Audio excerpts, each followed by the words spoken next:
Mark Hamill reveals the heartbreaking impact his near-fatal accident had on his career.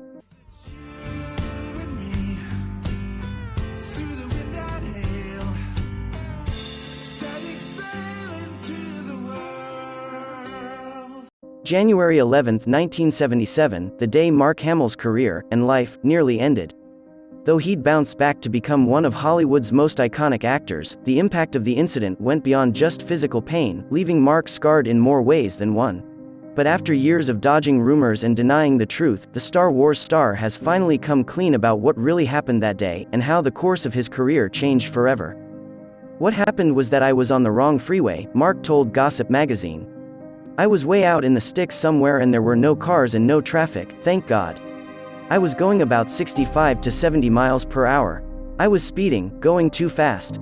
It was then that he realized he was just about to miss his exit. But instead of slowing down, Mark swerved his car across 4 lanes and lost control of the vehicle. The car flipped and tumbled, sending the whole thing hurtling off the road, where paramedics later pulled the unconscious actor from the crumpled wreck. The consequences were immediate. At the time of his brush with death, the name Mark Hamill hardly rang a bell. Star Wars was still in its final leg of filming when George Lucas got the call about the accident, meaning the world had yet to fall in love with the legendary Luke Skywalker, let alone the man behind the lightsaber. The production had problems to sort out. There was no telling what shape Mark would be in once he recovered, leaving Lucas with no choice but to condense his reshoots and finish most of Luke's scenes with a body double.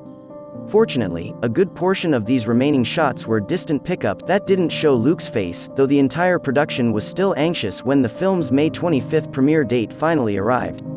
Star Wars, of course, proved to be an unexpected smash hit, and the concerns over Mark's accident affecting the film quickly faded away. In fact, even as Mark's fame reached historic highs, no one seemed to even know he'd been in a hospital bed just months earlier, that is, until 1980.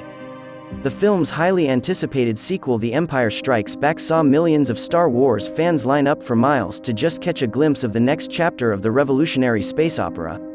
Naturally, with so many eyes fixed on the screen, someone was bound to notice something. It was a small thing at first, noticed by only a handful of people, but as more and more moviegoers began pointing it out, others saw it too. Luke Skywalker looked different. His face seemed slightly thinner than they remembered, and his small, pointed nose was definitely flatter and wider than it was in the last film. It wasn't long before these queries made their way to Mark, who was reluctant to discuss his appearance and simply waved off the rumors as mere gossip.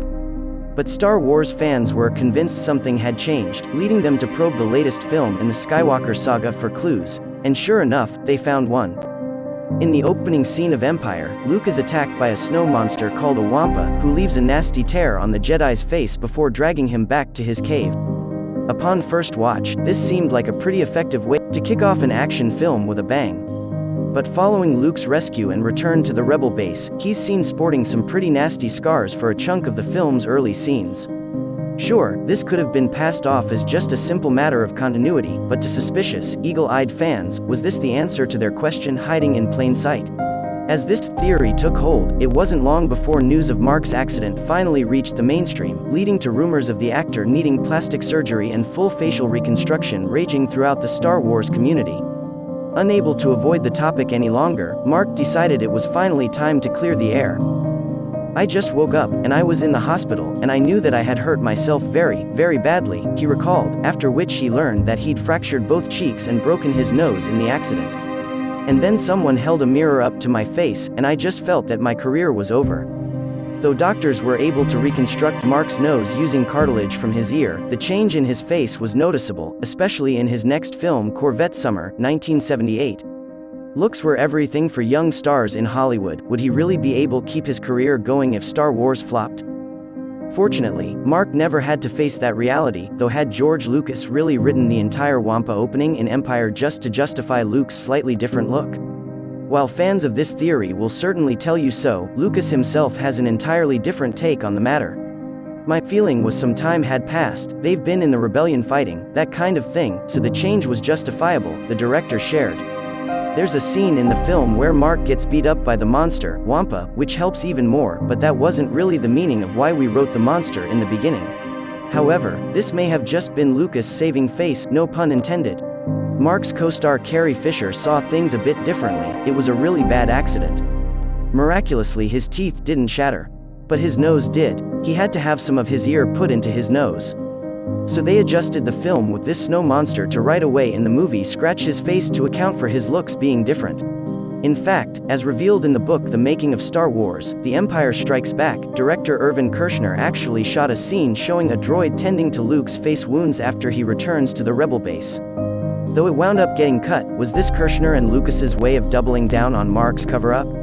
There's at least some truth to the film's acknowledgement of Mark's altered appearance, as the production wound up incorporating most of his real-life injuries into Luke's on-screen ones.